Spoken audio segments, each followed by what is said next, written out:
بات ہے ایک جنگل کی۔ اس جنگل میں ایک کوا رہتا تھا، بڑا خوش تھا، طرح طرح کے میوات کھاتا، اور جب رات ہوتی تو خوشبودار درخت کے نیچے سو جاتا تھا۔ ایک دن اس کوے نے کبوتر کو دیکھا،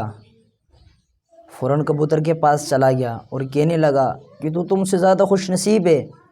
کہ اللہ تعالیٰ نے تجھے ایک رنگ عطا کیا ہے۔ کبوتر کہنے لگا مجھے بھی یہی لگتا تھا کہ میں سب سے زیادہ خوش نصیب ہوں، لیکن جب میں نے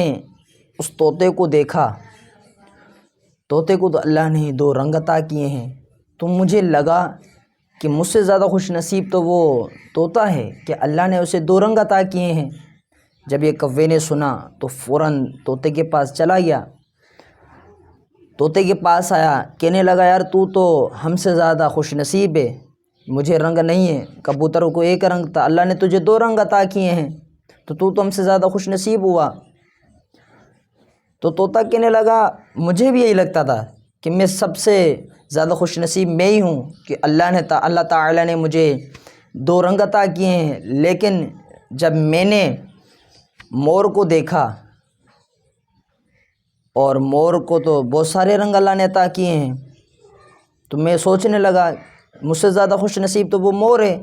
کہ اللہ تعالیٰ نے اسے بہت سارے رنگوں سے نوازا ہے۔ جب یہ کوے نے سنا تو یہ کوا مور کے پاس چلا گیا، چونکہ مور چڑیا گھروں میں قید ہوتا ہے تو وہاں پہ بہت سارے لوگ تھے، تو کوا انتظار کرنے لگا کہ یہ لوگ چلے جائیں اور میں مور کے پاس چلا جاؤں۔ جب تھوڑی دیر گزری تو لوگ سارے وہاں سے چلے گئے تھے، کوا اس کے پاس چلا گیا، مور کے پاس،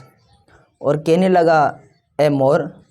تو مجھ سے، کبوتر سے اور طوطے سے اور سب پرندوں سے بہت زیادہ تو خوش نصیب ہوگا، تو خوش ہوگا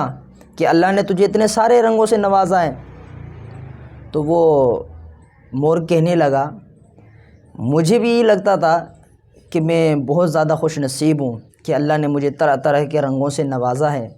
لیکن آج میں انہی رنگ، جو میرے جسم پر جو رنگ ہے، آج میں اسی رنگوں کی وجہ سے قید ہوں۔ جب میں نے دیکھا کہ خوش نصیب کون سا پرندہ ہے کہ جو اس چڑیا گھر کے اندر قید نہیں ہوتا، تو میں نے بہت غور و فکر کرنے کے بعد کوے کا نام آیا، یعنی ایسا کوا ایک واحد پرندہ ہے کہ جو چڑیا گھر کے اندر قید نہیں ہے، یعنی سب سے زیادہ خوش نصیب کوا ہے۔ کوا یہ سن کر بڑا حیران رہ گیا۔ ناظرین، اگرچہ یہ فرضی ایک واقعہ ہے، لیکن اس واقعے سے ہمیں بہت کچھ سیکھنا ہے، کیونکہ جب ہماری بائک ہوتی ہے اور کسی برابر والے کی ہم جب گاڑی دیکھتے ہیں تو ہمارے اندر ایک خواہش پیدا ہوتی ہے، یار میں کمتر ہوں، میرے پاس پیسے نہیں ہیں، یہ بڑی گاڑی ہے، یہ ہمیں مل جاتی۔ چھوٹے گھر ہمارے ہوتے ہیں، ہم بڑے گھروں کو دیکھتے ہیں تو ہمارے اندر ایک خواہش پیدا ہوتی ہے، مجھ سے زیادہ خوش نصیب تو یہ ہوگا کہ جس کے پاس بڑا گھر ہے۔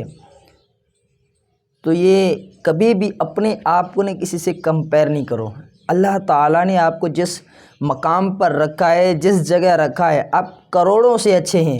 کروڑوں سے اچھا کھانے والے ہیں، کروڑوں سے اچھا پہننے والے ہیں۔ ہمیں چاہیے کہ ہم اللہ کا شکر ادا کریں۔ اگر آپ اپنے آپ کو کمپیئر کرنا چاہتے ہیں، اگر آپ اپنے آپ کو کمپیئر کرنا چاہتے ہیں تو ان سے دیکھیں جو آپ سے چھوٹے ہیں۔